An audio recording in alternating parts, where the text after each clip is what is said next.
No, why would I get fat? Bread makes you fat.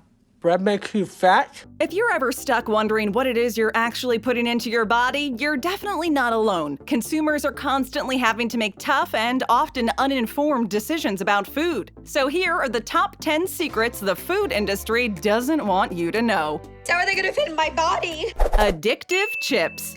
Hey, not having chips! Have you ever wondered why we can't get our hands out of the chip bag once it's open? Because of their crispy goodness. As it turns out, there's actually a scientific reason for this, and the secret lives in the way some of our favorite snacks are engineered. In popular chips like Doritos, researchers have identified a phenomenon called the bliss point, which causes our brains to miss signs of fullness. According to reports, this bliss point occurs because of the absence of a distinct taste in the chips. The combination of sugar, salt, and fat are largely behind this and can cause serious damage if they are consumed in excess over long periods of time. If our brains are always being tricked into eating more than we should, the health impact could be catastrophic. What's more, these foods are widely available and contain next to no nutritional value, and we all know what you get when a good-tasting food is coupled with easy access and high fat and sugar content: obesity, a rising issue within North America and beyond. As of December 2017, chip sales totaled at a massive $5.3 billion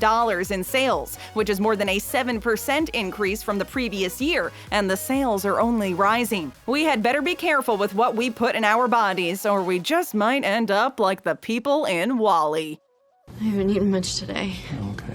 I basically Lay's potato chips.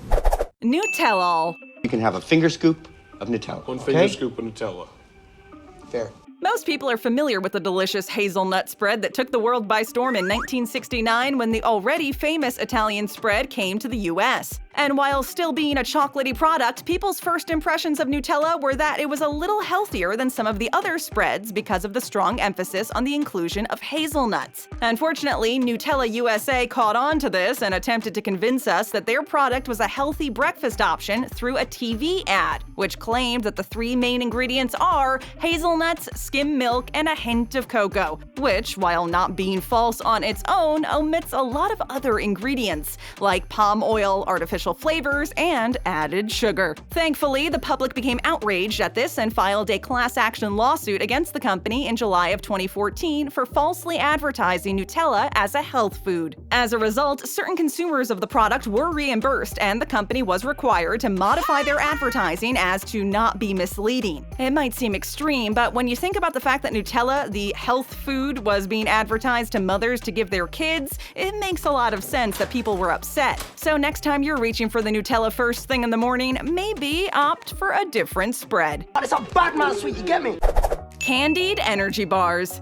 If you ever want to feel like you have superpowers, try one of these. Most people would agree that the best energy bars should have a lot of protein and iron to give you the boost you need. But it turns out that many brands use sugar as one of their main ingredients. The transition came about when energy bars started being marketed to office workers. Oh, yeah, I'm sorry about that. And suddenly, each bar had an unprecedented amount of added sugar. Thankfully, there are options out there for less sugary energy bars. Certain ones that contain less than 200 calories are more likely to have less sugar as well. Otherwise, the savvy consumer can compare the amount of protein and fiber between brands to get a sense of which one will satisfy. Ideally, energy bars with less than 10 grams of sugar are the healthiest out of the bunch. Still, the healthiest alternative is to refuel the body with whole foods. Hopefully, future iterations of energy bars will contain less sugar, but for now, we'll just have to keep an eye out for those sneaky details. No.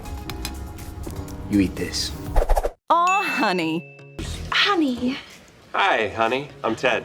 While widely considered as one of the best natural sweeteners, honey itself isn't the issue here. As usual, it's the incorrect labeling of products that is causing problems in today's food market. As a lot of food enthusiasts may know, honey contains high levels of antioxidants and active phytonutrients which have been known to help boost your immune system. Where's the honey coming from? And while it's already a little difficult to label honey, as beekeepers can't monitor exactly where their bees pollinate, a better effort by companies could definitely be made. made. Not only that, but certain honey brands that give off the trademark golden yellow glow use sugars as an additive to make up for any variety in taste that each batch of honey may have. High fructose corn syrup is often one of these additives, and its inclusion almost defeats the purpose of using honey as a sweetener. Even when buying organic honey, consumers should still consider it as an added sugar just to be safe.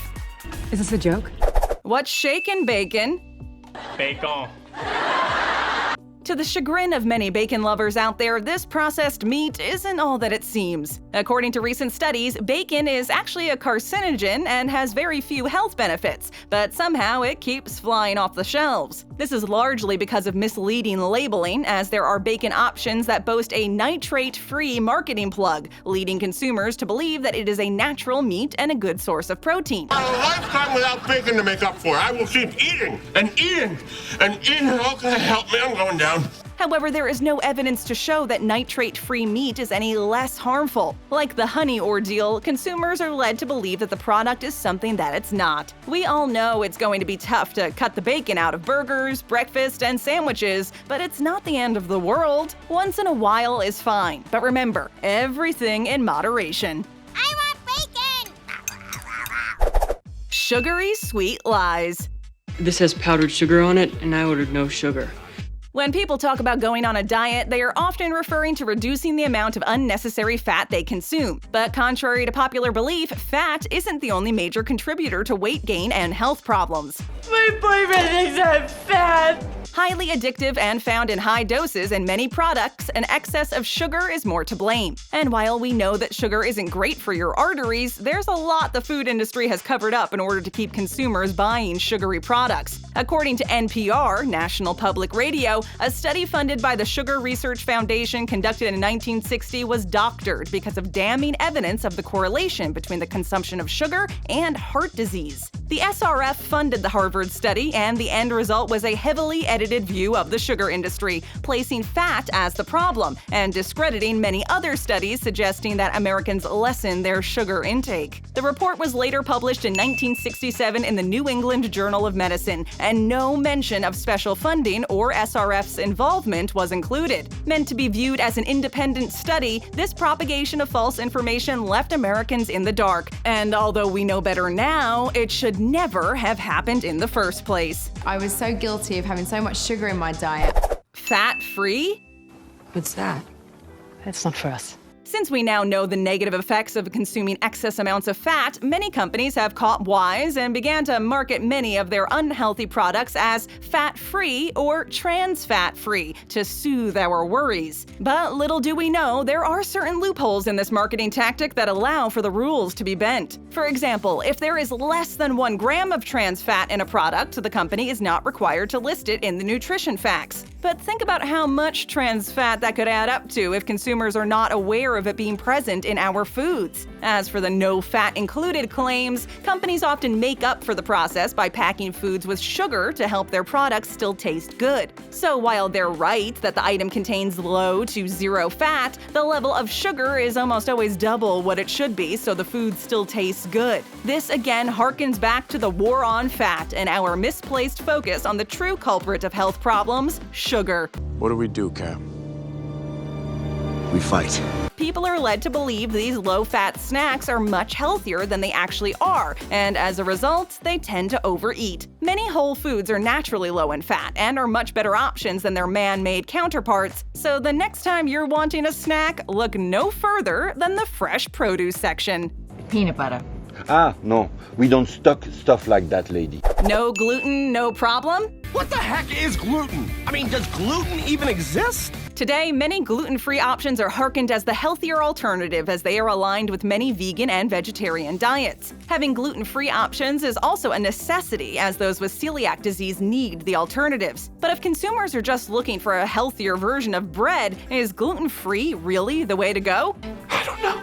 Apparently not, as the more your food is being processed, the worse for you it is, regardless of whether it has gluten in it or not. In many gluten-free bread products, the absent ingredient leaves the dough dry and in need of another gluing agent to make the ingredients stick together. To do this, many companies end up adding rice flours and other starches that contain a lot of trans fat, which our bodies can't process. And like sugar, having too much trans fat in your system can lead to heart disease and other health problems later in life. But gluten-free diets aren't the problem by themselves, it's only the man-made substitutes that create issues. As a common health term that gets tossed around pretty frequently, consumers forget that things like meat and dairy don't contain any gluten and are already gluten-free. So really, the true glutenless diet is simply an elimination of starchy foods that contain wheat and rye. And while your body needs the sugars and fats that come from these kinds of food products, they can also be consumed in foods other than bread. So unless you have celiac disease, maybe lay off the gluten-free pasta and enjoy some rye bread instead.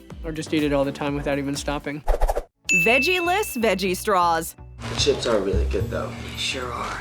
Often marketed as a healthier alternative to the regular chip, most people seem to believe that the infamous veggie straws are somehow made with real vegetables. But it comes as little surprise that this is not the case. In fact, the straws are more like chips than any fresh produce you can find in your local grocery store. The snack is also missing most of the essential vitamins characteristic of vegetables. For example, in an ounce of spinach, there are only 7 calories, but within those calories are the vitamins A and C, as well as a small percentage of calcium and potassium. The veggie straws, on the other hand, have only low levels of iron and a little bit of fiber. So veggie straws aren't so veggie-like, but why do so many people think they're better for you than they are? According to some, the association with vegetables and the low-fat claims are what fool people. The snack's creator, Sensible Portions, wants people to associate the straws with being healthier and can technically slap on the veggie label because of the powdered veggie flavors that exist in each chip. I am very, very sneaky, sir. In fact, because consumers believe they are eating a relatively healthy snack, they tend to eat more of them than they normally would, which is just as unhealthy as eating regular junk food. So next time you're in the store, rethink those veggie snacks you're about to buy because they may not be all that they seem. What a surprise. Misleading baby formula. Formula is toxic. You have to breastfeed. When raising kids, parents want to make sure that everything being fed to their newborn is safe and healthy in as many ways as possible. I did it! I took care of the babies all by myself. But how can we be sure of that with such misleading ingredients on the simplest things like baby formula? As one of the very first things that many newborns are fed, baby formula should be simply made and straightforward, without any added ingredients or harmful chemicals. However, companies like Nestle have been using convoluted language in their baby formula ingredients lists to cover up a lot of problematic additives, stating that their formulas have an identical structure to breast milk, which sounds more than a little ominous when you think of what that could mean. Even worse, these kinds of liberties are illegal as stated by the World Health Organization. It is unclear if the formulas followed regulations in North America, but in South America, Brazil, and Hong Kong, Nestle actually added sucrose to these formulas, claiming that it was for the baby's good health. Not only is this harmful to newborns, Nestle often recants and changes their stance on this issue, saying at one time that the sucrose is perfectly fine for young children, while simultaneously omitting it from North American formulas. And while this opens up a whole wealth of other problematic practices by big companies, it is safe to say that newborns who consumed Nestle's formula with the included sucrose were put at risk by an uncaring corporation. Thankfully, the controversy came to light in 1970 and caused an international boycott of the formula and a return to many mothers breastfeeding. Tap on that screen for more great videos, hit that subscribe button, and ring that bell to join our notification squad.